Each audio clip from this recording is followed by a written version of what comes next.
Om Shanti. Good morning.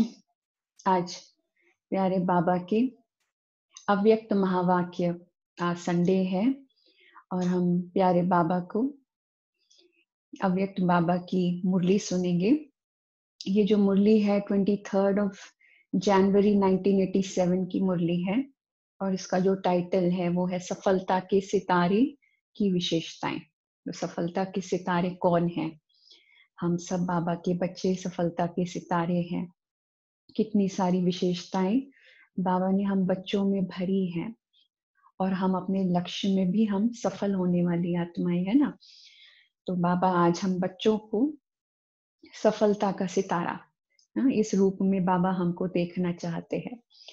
तो प्यारे बाबा कहते आज ज्ञान सूर्य ज्ञान चंद्रमा अपने चमकते हुए तारामंडल को देख रहे हैं। वह आकाश के सितारे हैं और यह धरती के सितारे हैं। आकाश में आप देखते हो सूरज है, चांद है, सितारे हैं, तो पूरा तारामंडल दिखाई देता है ना। तो वो यादगार है ना हम बच्चों की, क्योंकि हम बच्चों पे यहाँ धरती पे ही पूरा तारामंडल है, जहाँ पे शिव बाबा है ज्ञान सूर्य, ब्रह्मा बाबा है ज्ञान चंद्रमा और हम सब बच्चे कौन है? ज्ञान सितारे हैं। तो ये धरती का तारामंडल है, शिव भगवान का तारामंडल है और वो प्रकृति का तारामंडल है जो आकाश में दिखाई देता है। तो बाबा कहते वे आकाश के सितारे हैं और ये धरती के सितारे हैं। वह प्रकृति की सत्ता है, यह परमात्मा सितारे हैं, रूहानी सितारे हैं। तो ये परमात्मा की सत्ता है। तो हम बच्चे भगवान की सत्ता, भगवान के सितारे हो गए। तो वह सितारे भी रात को ही प्रकट होते हैं। हाँ, दुनिया में जो आकाश के तारे हैं रात में तो दिखाई देते हैं या दिन में दिखाई देते हैं? रात में दिखाई देते हैं ना। प्रत्यक्षता कब होती है उन सितारों की? रात में होती है। अथवा दिन में तो अगर आप सितारे देखो तो दिखाई नहीं देते ना, रात में प्रत्यक्ष होते हैं। तो उसी तरीके से बाबा कहते हैं हम सितारे भी कौन सी रात में प्रत्यक्ष होते हैं? हाँ, हम सितारों की प्रत्यक्षता भी कलयुग की रात में होती है कि हम ऐसे सितारे हैं, भगवान के सितारे।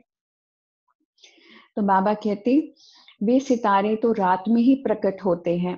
यह रूहानी सितारे, ज्ञान सितारे, चमकते हुए सितारे भी ब्रह्मा की रात में ही प्रकट होते हैं। वे सितारे रात को दिन नहीं बनाते हैं, सिर्फ सूर्य रात को दिन बनाता है। लेकिन आप सितारे ज्ञान सूर्य ज्ञान चंद्रमा के साथ साथी बन रात को दिन बनाते हो। हमारा योगदान रहता है इसमें, है ना। सितारों के साथ मिलके ज्ञान सूर्य ज्ञान चंद्रमा सबके एकजुट होने से ही क्या बनता है? नई दुनिया आती है।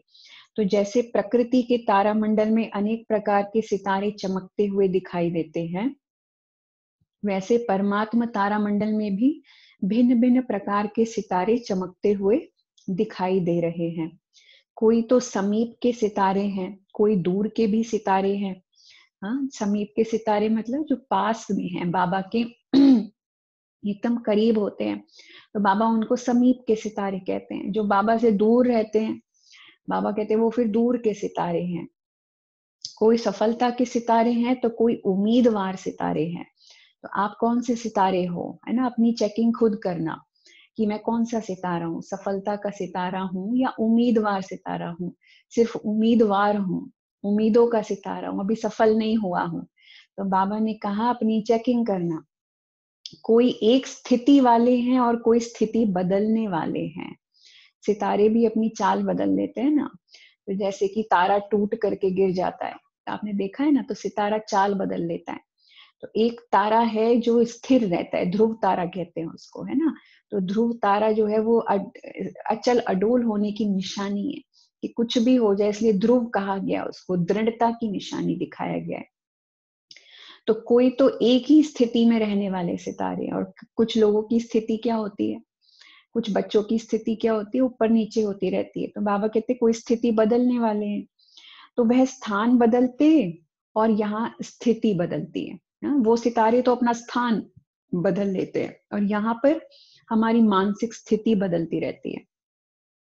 तो जैसे प्रकृति के तारा मंडल में पुच्छल तारे भी हैं अर्थात हर बात में, हर कार्य में ये क्यों, ये क्या, ये पूछने की पूंछ वाले, अर्थात क्वेश्चन मार्क करने वाले पुच्छल तारे हैं। समझे? जैसे प्रकृति में पुच्छल तारा होता है ना, तो उसकी पूंछ होती है लंबी। तो बाबा ने कहा यहाँ पर भी ऐसे बच्चे हैं, ऐसे सितारे हैं जो ऐसा क्यों हुआ, ये क्यों किया। तो ये क्वेश्चन मार्क की पूंछ जो है ना, उनके पूरे टाइम पीछे लगी रहती है। तो ऐसे क्वेश्चन मार्क वाले सितारे भी बाबा उनको क्या कहते हैं, पुच्छल तारा कहते हैं। तो पुच्छल तारा नहीं बनना। बाबा कहते हैं जैसे प्रकृति के पुच्छल तारे का प्रभाव पृथ्वी पर भारी माना जाता है, ऐसे बार बार पूछने वाले इस ब्राह्मण परिवार में वायुमंडल भी भारी कर देते हैं। जो क्वेश्चन ज्यादा करता है ना, तो वो भारी कर देता है ना वायुमंडल को। इसलिए बाबा ने कहा जैसे प्रकृति के ऊपर पुच्छल तारे का प्रभाव ज्यादा होता है ना, उसी तरीके से क्वेश्चन मार्क करने वाली आत्माएं, ज्यादा सवाल करने वाली आत्माएं जो है ना, पूछ पूछ करने वाली आत्माएं, वो बाबा कहते हैं यहाँ का भी, बाबा के घर का वायुमंडल भारी कर देती है। तो सभी अनुभवी हो, जब स्वयं के प्रति भी संकल्प में क्या और क्यों का पूछ लग जाता है, तो मन और बुद्धि की स्थिति स्वयं प्रति भारी बन जाती है।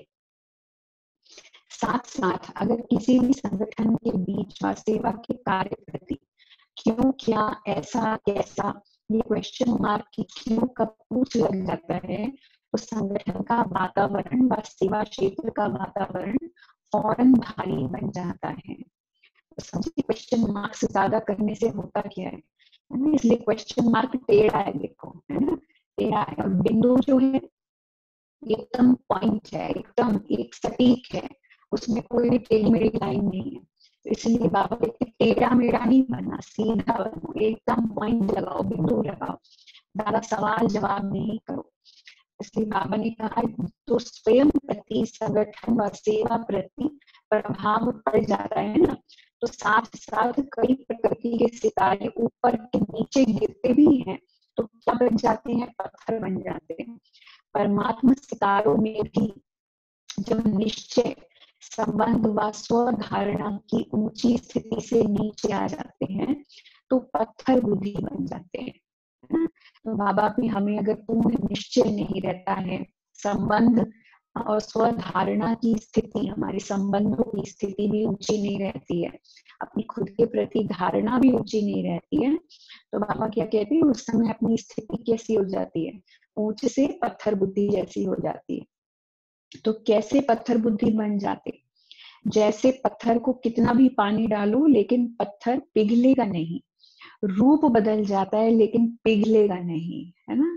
पत्थर कैसा होता है, पत्थर में क्या होता है, पानी डालो तो भी वो क्या होता है, स्पेस ले लेता है, ऐसे जो है ना, पिघलता नहीं है पत्थर, लेकिन उसमें एक स्थान बनता जाता है, छेद बनता चला जाता है, लेकिन पिघलता नहीं है, मोल्ड नहीं हो पाता, पत्थर को मोल्ड नहीं कर सकते आप।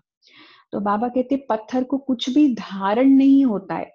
ऐसे ही जब पत्थर बुद्धि बन जाते, तो उस समय कितना भी कोई भी अच्छी बात महसूस कराओ तो महसूस नहीं करते, कितना भी ज्ञान का पानी डालो लेकिन बदलेंगे ही नहीं। तो बातें बदलते रहेंगे लेकिन स्वयं नहीं बदलेंगे, बातें तो बहुत सारी चेंज करते रहेंगे, अपने प्रति नई नई चीजें भी लिखेंगे, सब कुछ करेंगे, लेकिन बुद्धि पत्थर बुद्धि बन गई है ना। बाबा कहते तो पत्थर बुद्धि बनने का कारण क्या है, क्यों, क्या के क्वेश्चन लगाने वाले, जिनको पूर्ण निश्चय बाबा में नहीं होता है ना, जो पूरी धारणाओं में नहीं चलते हैं, वो पत्थर बुद्धि बन जाते हैं। तो इसको कहते हैं पत्थर बुद्धि बन जाते हैं। तो अपने आप से पूछो कि इस परमात्म तारा मंडल के सितारों के बीच में मैं कौन सा सितारा हूँ। सबसे श्रेष्ठ सितारा है सफलता का सितारा। तो सफलता का सितारा अर्थात जो सदा, अब ये बात ध्यान से सुनना है ना, बाबा ने जो कहा कि सफलता का सितारा कौन है, बाबा ने कहा जो सदा स्वयं की प्रगति में सफलता को अनुभव करता रहे, अर्थात अपने पुरुषार्थ की विधि में सदैव सहज सफलता अनुभव करता रहे, जो हर बात में अपने आप को सक्सेसफुल महसूस करे, हर कर्म करते हुए अपने आप को सफल रूप में देखे, है ना। बाबा कहते वही सफलता का सितारा है। तो सफलता के सितारे संकल्प में भी स्वयं के पुरुषार्थ प्रति भी कभी पता नहीं है होगा या नहीं होगा, ऐसा होगा या नहीं होगा, कर सकेंगे या नहीं कर सकेंगे, यह असफलता का अंश मात्र भी नहीं होगा उनके अंदर। समझे। तो ये बहुत इंपॉर्टेंट बात है, मतलब डाउट नहीं आएगा। अगर आपके मन में डाउट आ जाता है, अरे ये बदलेगा भी या नहीं बदलेगा, मैं बदलूंगा भी या नहीं बदलूंगा, चीजें परिवर्तित होंगी भी या नहीं होंगी, या ऐसे ही चलता रहेगा, मैं इतने समय से योग कर रहा हूँ, इसका कुछ असर हो भी रहा है या नहीं हो रहा है, कुछ चीजें ठीक हो भी रही है या नहीं हो रही है ना। वो खुशी नहीं रहती फिर अंदर में, क्योंकि निश्चय नहीं रहता। तो बाबा कहते अगर ये संकल्प हैं, ऐसे संकल्प हैं, तो असफलता फिर होती ही है। फिर बाबा कहते कि ऐसी आत्माओं को जो इस तरीके के संकल्प करती हैं, वो सफलता के सितारे नहीं बन सकते। तो बाबा कहते जैसे स्लोगन है ना, सफलता जन्म सिद्ध अधिकार है, ऐसे वह स्वयं प्रति सदा सफलता अधिकार के रूप में अनुभव करेंगे। तो बाबा के जो रियल बच्चे हैं, सफलता के जो सितारे हैं, सफलता तो उनके आगे आगे चलती है ना। सफलता जो है उनके साथ साथ चलती है, कभी भी वो अपने आप को असफल महसूस कर ही नहीं सकते। उनके हर कदम में उनको सफलता दिखाई देती है कि जो हुआ वो अच्छा हुआ, जो हुआ मेरा कल्याण के लिए हुआ, मेरे भले के लिए हुआ। तो जो ऐसी धारणा रख के चलता है कि मेरे साथ जो हो रहा है सब अच्छा हो रहा है, मैं सफलता के रास्ते पे चल रहा हूँ, मैं सफल आत्मा हूँ, मैं सफलता का सितारा हूँ, तो ये बात जो धारण करके चलता है, सफलता भी उसी को मिलती है, सक्सेस भी उसी को मिलती है। इसलिए बाबा कहते कि जन्म सिद्ध अधिकार है, सफलता आपका बर्थ राइट है। तो उसको बर्थ राइट के रूप में अनुभव करो कि सफलता मेरे पास से कहीं जा ही नहीं सकती है ना। तो बाबा कहते अधिकार की परिभाषा ही है बिना मेहनत, बिना मांगने के प्राप्त हो, सहज और स्वतः प्राप्त हो, इसको कहते हैं अधिकार। तो ऐसे ही एक स्वयं प्रति सफलता, दूसरा अपने संबंध संपर्क में आते हुए, चाहे ब्राह्मण आत्माओं के, चाहे लौकिक परिवार व लौकिक कार्य के संबंध में, सर्व संबंध संबंध में आते, संपर्क में आते, कितनी भी मुश्किल बात को सफलता के अधिकार से, आधार से सहज अनुभव करेंगे, अर्थात सफलता की प्रगति में आगे बढ़ते जाएंगे। समझे। तो चाहे आप किसी के भी संबंध संपर्क में आओ, चाहे इस ब्राह्मण परिवार की आत्माओं के संबंध संपर्क में आओ, चाहे आप लौकिक अपने घर में रहने वालों के संबंध संपर्क में आओ, है ना, कोई भी किसी भी तरीके का आप रिलेशन, कोई भी रिलेशन है, तो हर रिलेशन में बाबा ने कहा चाहे मुश्किल से मुश्किल बात हो, कितनी भी मुश्किल बात हो, सफलता का अगर आपको अधिकार प्राप्त अंदर में है कि मुझे सफलता जो है वो मिली हुई है, मेरा जन्म सिद्ध अधिकार है, तो उसके आधार से आप खुद अनुभव करोगे कि सफलता की प्रगति में हम आगे बढ़ते जा रहे हैं। तो हाँ, लेकिन बाबा ने एक बात और कही, बाबा ने कहा हाँ समय लग सकता है, इसमें टाइम लग सकता है, ये कोई इंस्टेंट होने वाली चीज नहीं है। मैम ये नहीं कहा कि इंस्टेंट जैसे आजकल डोसा बनता है, इंस्टेंट जो है इडली बनती है, इंस्टेंट जो है मशीन काम कर देती है, इंस्टेंट सब कुछ पिस जाता है, इंस्टेंट जो है कुछ भी खरीद के हम ला सकते हैं, हर चीज इंस्टेंट आपने ऑर्डर किया आपके घर पे पहुंच जाती है, तो सब कुछ इंस्टेंट होता है ना आजकल। लेकिन ये काम इतना आसान नहीं है ना। बाबा कहते ये इंस्टेंट होने वाली चीज नहीं है, इसमें समय जरूर लगता है, लेकिन हाँ बाबा ने कहा लेकिन सफलता का अधिकार प्राप्त होकर के ही रहेगा, भले इसमें समय जरूर लगे, लेकिन जो अधिकार आपका है वो आपको जरूर मिलेगा। तो ऐसे स्थूल कार्य व अलौकिक सेवा का कार्य अर्थात दोनों क्षेत्र के कर्म में सफलता के निश्चय बुद्धि विजयी रहेंगे। जिनको सफलता का निश्चय है, मैं सफल होऊंगा, मैंने कहा जिनको ये निश्चय है वो सफलता उन्हें प्राप्त जरूर होगी। कहाँ कहाँ परिस्थिति का सामना भी करना पड़ेगा, व्यक्तियों द्वारा सहन भी करना पड़ेगा, लेकिन वह सहन करना उन्नति का रास्ता बन जाएगा। समझे? बाबा ने कितनी अच्छी बात देखो कही। बाबा ने देखो पक्का कर दिया, आपकी सफलता भी पक्की हो गई ना। बाबा ने कहा भले थोड़ा सहन भी करना पड़े, भले कोई कुछ लोगों की का विरोध भी सहन करना पड़े, लेकिन आप वो विरोध, वो सहन करना भी आपके लिए एक स्ट्रॉन्ग आपको अंदर से बना देगा, एक स्ट्रेंथ देगा आपको, वो आपकी उन्नति का रास्ता बन जाएगा। तो परिस्थिति को बाबा कहते सामना करते परिस्थिति स्वस्थिति के उड़ती कला का साधन बन जाएगी, अर्थात हर बात में सफलता स्वतः सहज और अवश्य प्राप्त होगी। तो सफलता का सितारा, उसकी विशेष निशानी क्या है? हाँ, क्या निशानी हुई? अभी तो कितनी सारी निशानियां बाबा ने बताई ना हमको। तो देखो एक एक करके बाबा ने हमको फिर और भी बाहर, सफलता का सितारा उसकी विशेष निशानी है कि कभी भी स्व की सफलता का अभिमान नहीं होगा। मैं सफल आत्मा हूं ये निश्चय होगा, लेकिन अभिमान नहीं होगा। वर्णन नहीं करेगा, अपने गीत नहीं गाएगा, लेकिन जितनी सफलता उतना नम्रचित, निर्माण, निर्मल स्वभाव होगा। अपनी सफलता का गायन बहुत लोग खुद ही करते हैं ना, फिर दूसरे डिसाइड करते हैं कि भाई तुम कितने सफल हो। बाबा कहते हैं कि जो सफल आत्मा है, निश्चय रखती है अपने अंदर कि मैं सफल आत्मा हूँ, और जो सचमुच में होते हैं, तो बाबा कहते हैं वो कभी भी अपना गायन नहीं करते, है ना, अपनी वंदना खुद नहीं करते, उनको अभिमान नहीं होता। तो जितनी सफलता हमारी होती है वो हमारे अंदर गुण भी कौन से लेके आती है? देवताओं के गुण। वो कौन कौन से? नम्रचित, निर्माणता, निर्मल स्वभाव। तो ऐसा स्वभाव भी स्वतः ही होगा। ये नहीं कि हम गायन बखायन कर रहे हैं, अरे हमें तो ये मिल गया, ये देखो ये मिल गया, ये हो गया, वो हो गया। तो बाबा कहते हम तो आज ये कर रहे हैं, ये कर रहे हैं, तो अपना गायन खुद नहीं करते। तो बाबा कहते और दूसरे उसके गीत गाएंगे, है ना। ऐसा नहीं कि आपको अपना गायन खुद ही करना पड़ेगा, दूसरे आपके गीत गाएंगे, लेकिन वह स्वयं सदा बाप के गुण गाएगा। है? हम देखते हैं कितनी सफल आत्माएं भी, हर चीज से संपन्न आत्माएं भी बाबा के गुणगान करती हैं, ना कि खुद के गुणगान। तो सही मायनों में सफल कौन है? जो भगवान का, जिसको अंदर में है कि मुझे देने वाला वो ईश्वर है ना, उसी ने मेरे पे, कितना बड़ा एहसान है बाबा का।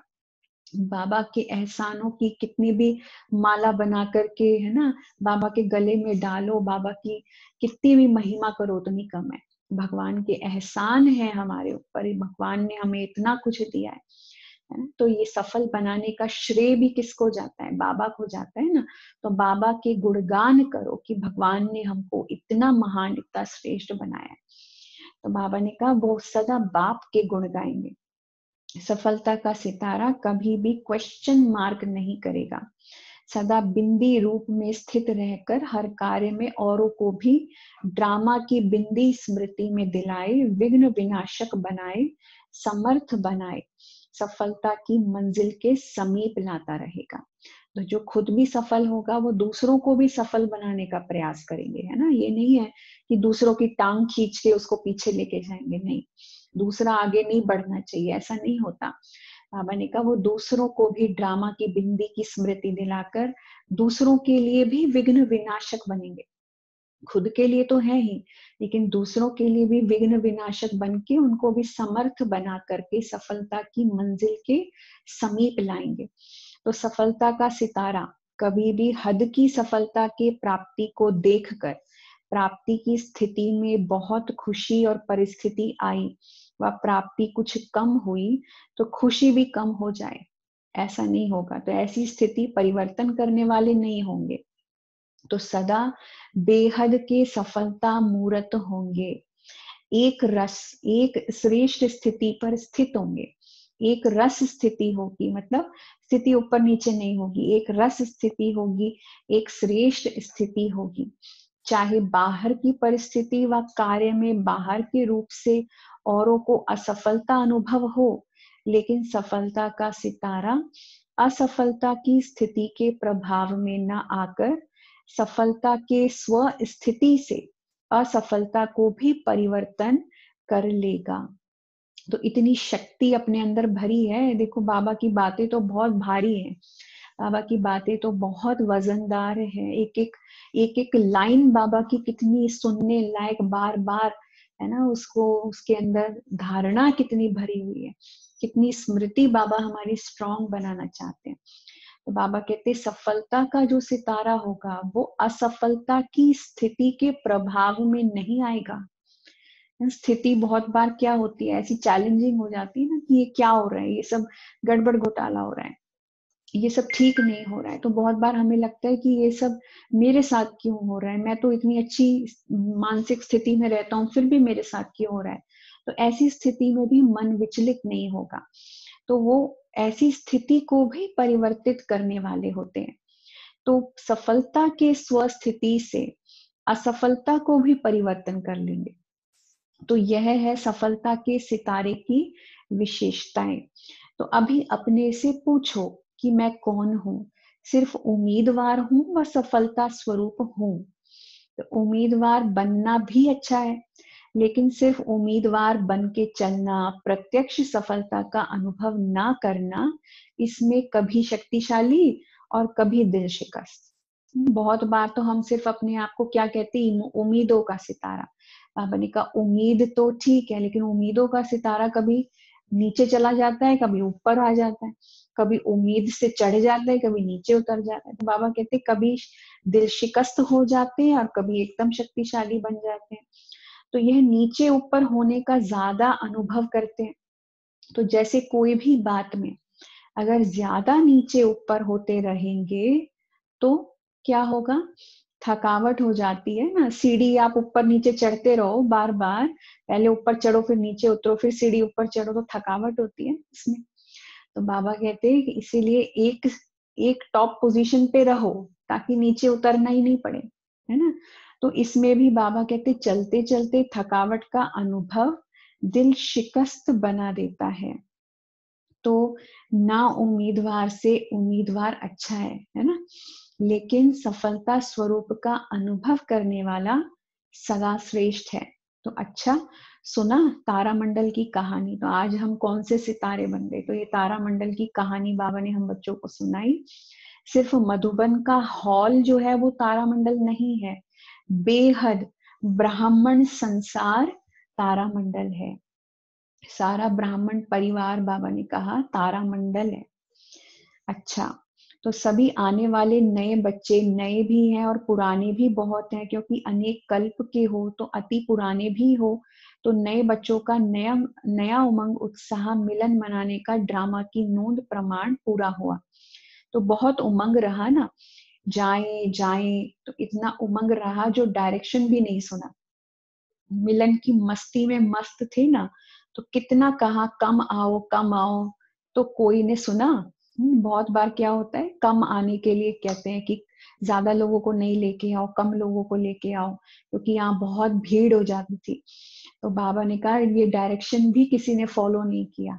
जैसे ही पता चलता है कि बाबा आ रहे हैं तो बच्चे जो है आते ही जाते आते ही जाते आते ही जाते, कोई डायरेक्शन नहीं सुनता कि हमें जाने की अनुमति मिली है या नहीं मिली है, लेकिन बच्चे तो पहुंच जाते बाबा से मिलने के लिए। तो बाप दादा ड्रामा के हर दृश्य को देख करके हर्षित होते हैं कि इतने सब बच्चों को आना ही था, इसलिए आ गए हैं। सब सहज मिल रहा है ना, मुश्किल तो नहीं है ना। यह भी ड्रामा अनुसार समय प्रमाण रिहर्सल हो रही है। सभी खुश तो हो ना, बाबा पूछते हैं। मुश्किल तो सहज बनाने वाले हो ना, मुश्किल बात को सहज बनाने वाले हो या मुश्किल बात को और मुश्किल बनाने वाले हो। तो हर कार्य में सहयोग देना, जो डायरेक्शन मिलते हैं उसमें सहयोगी बनना, अर्थात सहज बनाना। अगर सहयोगी बनते हैं तो 5,000 भी समा जाते, और सहयोगी नहीं बनते अर्थात बाबा कहते विधि पूर्वक नहीं चलते तो 500 भी समाना मुश्किल है। बाबा कहते कि अगर सहयोगी बन जाते हैं ना हम, तो एक हॉल में, मान लो एक हॉल जो हमारा है डायमंड हॉल, उसमें हर आत्मा एक दूसरे के प्रति सहयोगी हो, तो उस हॉल में हॉल की कैपेसिटी 20,000 है, 25,000 है, तो 30-35,000 भी बैठ जाएंगे आराम से, अगर एक दूसरे को हम सहयोग दें, थोड़ा थोड़ा थोड़ा थोड़ा थोड़ा, है ना, बिंदु बन के बैठ जाएं, है ना, तो देखो कितने उसमें समा जाएं। लेकिन बाबा कहते हैं अगर एक दूसरे को सहयोग ही नहीं देना चाहते, तो 20,000 के बजाय बाबा कहते 10 भी नहीं बैठ पाएंगे, फिर तो 10,000 भी नहीं बैठ पाएंगे, तो सहयोग की आवश्यकता होती है। तो बाबा कहते इसीलिए दादियों को ऐसा अपना रिकॉर्ड दिखाकर जाना जो सबके दिल से यही निकले कि 5,500 के बराबर समाये हुए थे।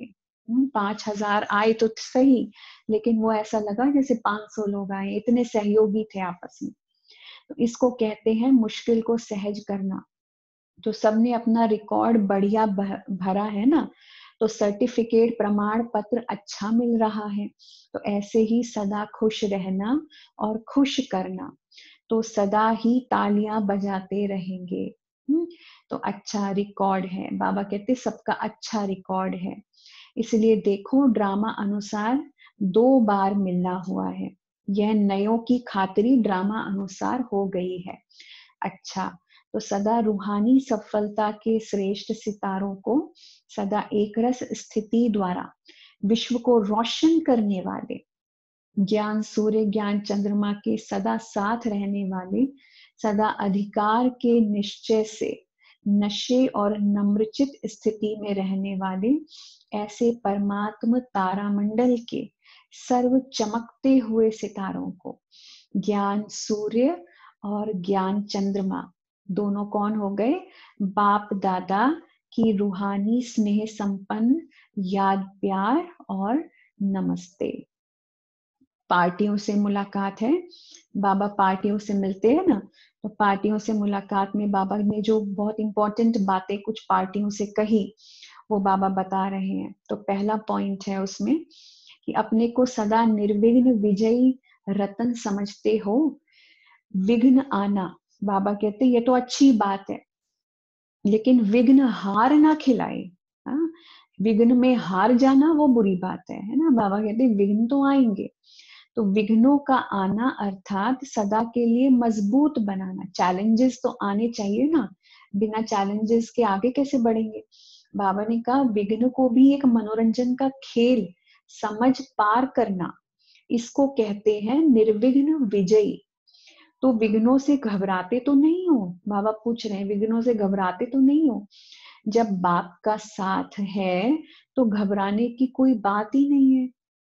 अकेला कोई होता है तो घबराता है, लेकिन अगर कोई साथ होता है तो घबराते नहीं है, बहादुर बन जाते हैं। तो जहां बाप का साथ है वहां विघ्न घबराएंगे, घबराएगा या आप घबराएंगे। बाबा ने कहा जब बाबा का साथ है तो विघ्न को घबराहट होनी चाहिए या आपको घबराहट होनी चाहिए। बाबा कहते सर्वशक्तिमान के आगे विघ्न क्या है? विघ्न क्या है? कुछ भी नहीं है। इसलिए विघ्न खेल लगता है, मुश्किल नहीं लगता। विघ्न अनुभवी और शक्तिशाली बना देता है। तो जो सदा बाप की याद और सेवा में लगे हुए हैं, बिजी हैं, वह निर्विघ्न रहते हैं।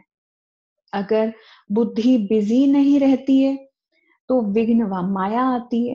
अगर बिजी रहे तो माया भी किनारा कर लेगी, आएगी ही नहीं। बाबा ने क्या कहा, आएगी ही नहीं, माया चली जाएगी। माया भी जानती है, क्या जानती है कि यह मेरा साथी नहीं है, अभी परमात्मा का साथी है, तो किनारा कर लेगी। तो अनगिनत बार विजयी बने हो, इसलिए विजय प्राप्त करना बाबा कहते बड़ी बात नहीं है।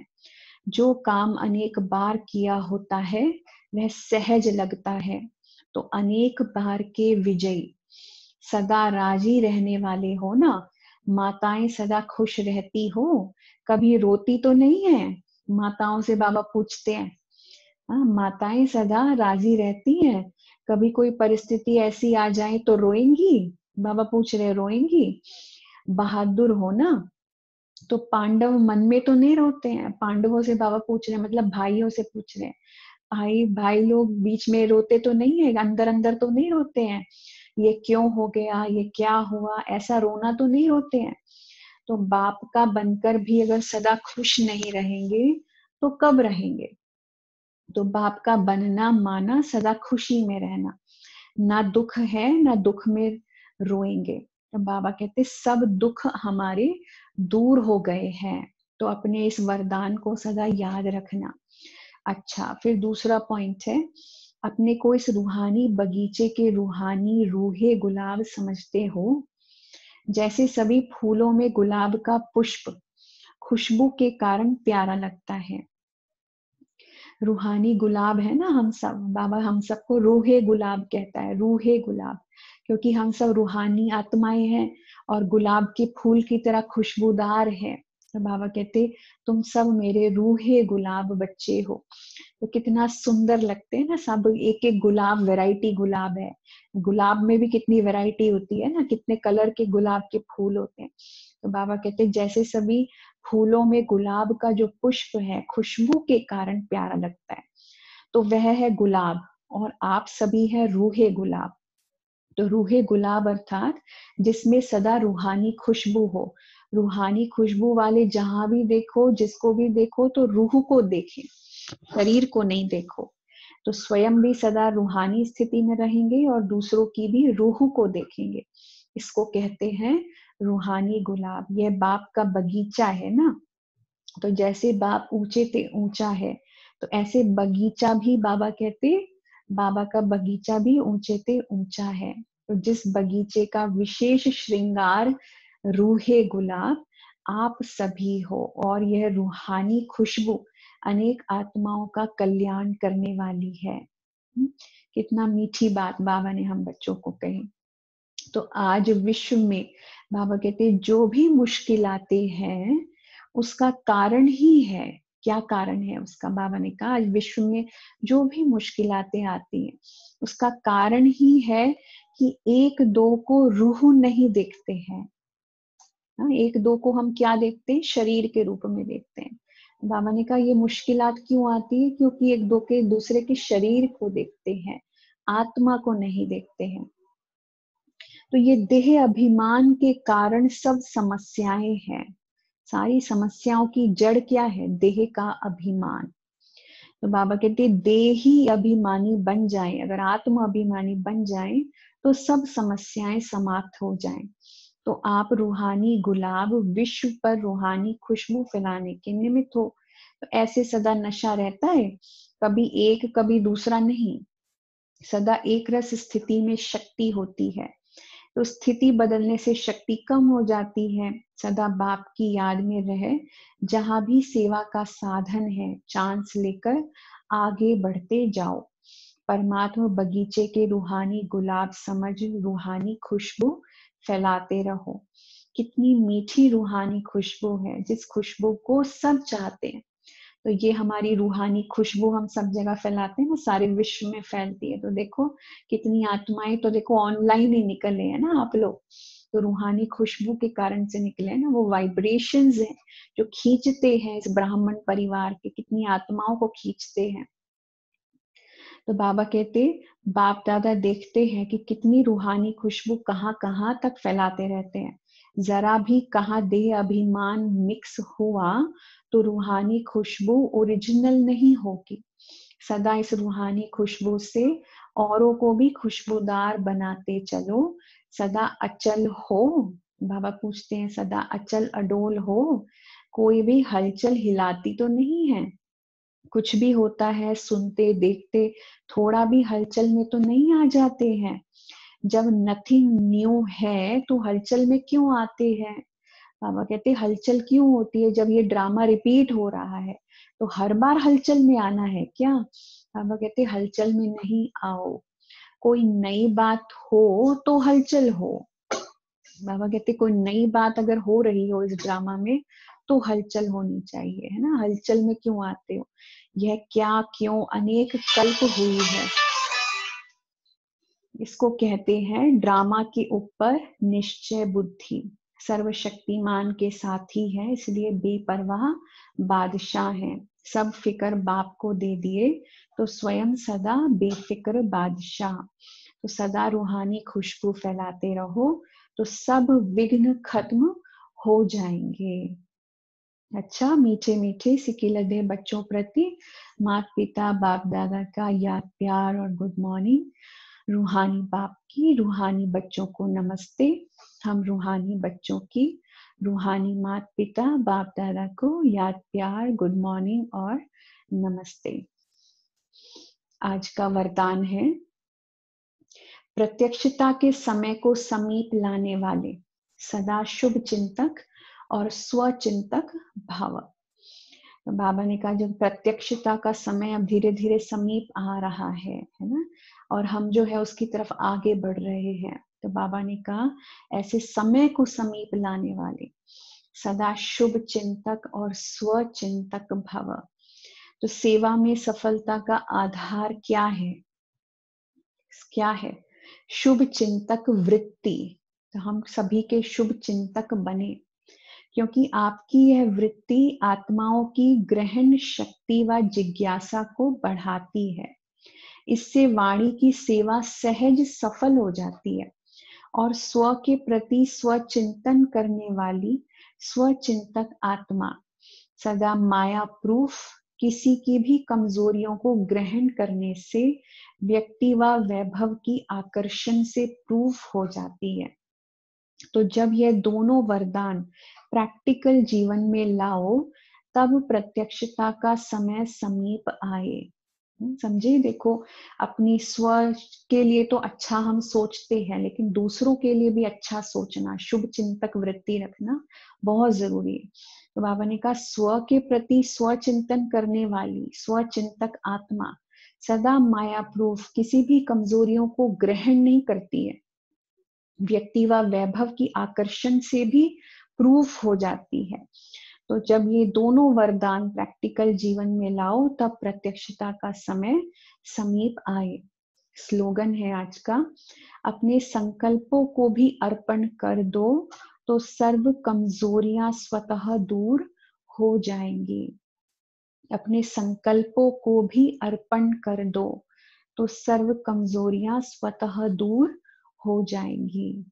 ओके, आज तो कल हमारे जो देवी भ्राता, वरिष्ठ भ्राता, पंजाब जोन के जो हेड थे, हमारा ब्रह्मा कुमारी इसका जो पूरे पंजाब जोन, जिसमें करीब कितने स्टेट्स आ जाते हैं, जम्मू कश्मीर, पंजाब, हरियाणा और उत्तराखंड, तो कितने स्टेट्स उसमें, आज हिमाचल प्रदेश, तो ये सारे स्टेट्स के जो इंचार्ज थे ब्रह्मा कुमारी इसके सेंटर्स के भ्राता अमीर चंद भाई जी, कल उन्होंने अपना देह त्याग किया और बाप दादा की गोद ली। और बहुत बहुत ही अच्छी आत्मा, श्रेष्ठ महान आत्मा, बहुत ही बाबा के भी प्यारे। और काफी समय से आपका स्वास्थ्य ठीक नहीं था, आप दिल्ली में हॉस्पिटल में एडमिट थे। तो देखते हैं, एज भी उनकी ज्यादा थी, 82 के करीब उनकी एज थी। तो सभी हम भ्राता जी को अपनी श्रद्धांजलि अर्पित करते हैं। आज उनका पंजाब में, चंडीगढ़ में ही उनका जो भी अंतिम संस्कार वगैरह होगा वो वहाँ पे होगा, जिसका लाइव टेलीकास्ट भी हम चैनल पे, ब्रह्मा कुमारी इसके चैनल्स पे देख सकते हैं, अवेकनिंग में देख सकते हैं, पीस ऑफ माइंड में देख सकते हैं। तो हम सब भ्राता जी को भावभीनी श्रद्धांजलि देते हैं। ओम शांति।